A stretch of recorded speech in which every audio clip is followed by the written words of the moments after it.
What's going on, guys? So, was speaking to a mate the other day who actually trains for boxing, and he was saying that in the gym he's been doing a lot of bench press and stuff to increase his power.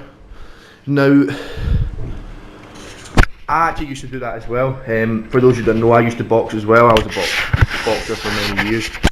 Not a very good one, but I was one. And I thought that as well, that doing lots of bench press and whatnot would really make me hit harder and make me perform better. Now, personally, I think that's wrong, and I'm going to show you why. So I'm going to take you over to the whiteboard. You know it's getting serious when you crack the whiteboard out, don't you?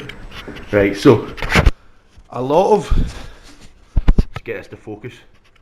Just focusing. Right, a lot of boxers are going to suffer from a thing called pattern overload. Okay? Now, pattern overload, if you think about it, boxers, they're constantly throwing the same movement thousands and thousands and thousands of times during training, so they will be literally doing thousands of repetitions, and that is going to be a pattern overload. So, side effects of that pattern overload, let's take you back to the whiteboard, are going to be tonic, which just means tight muscles. So the tight muscles are going to be your pec minor and major, your anterior deltoid and your biceps, okay? Right?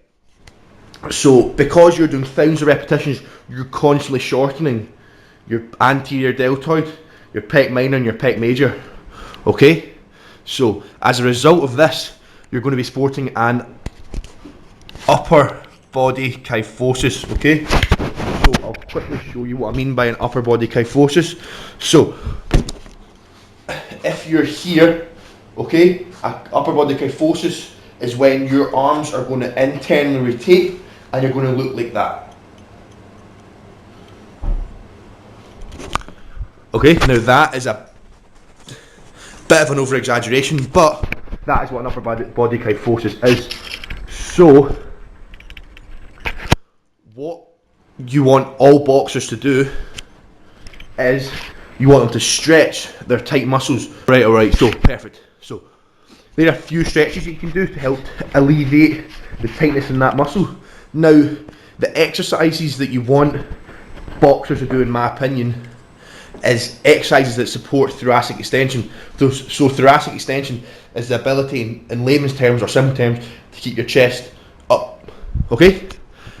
So all boxers be doing these. So first one is front squats, okay? Now you should be doing a front squat. Why?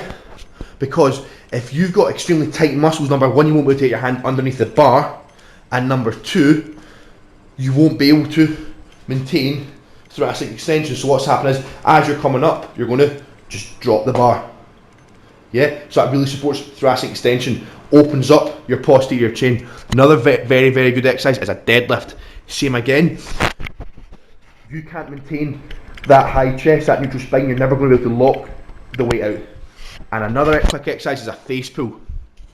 Okay, again, this is quite hard because there's only me and I've got a cameraman. But if you're doing a face pull, you'd have a cable, you'd have a pulley here. You grab the pulley and you'd be pulling up with a nice high chest, supporting that thoracic extension. So that's just my 2 cents on it. In my opinion, all boxers should be doing this. And if you get boxers to do this, their performance is going to go through the fucking roof, honestly. Just think of it like this, okay? For example, when you're training, when you're at your boxing training, doing your sparring and your pad work and bag work and all that good stuff, you're going to be winding up, okay? So you're winding up your body. So when you are in the gym, you want to unwind. Think of a towel. You wind the towel up.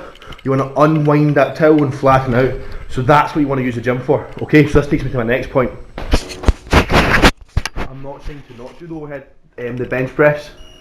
I'm just saying that don't spend too much time doing the bench press, because in training you're constantly doing this movement, thousands of repetitions.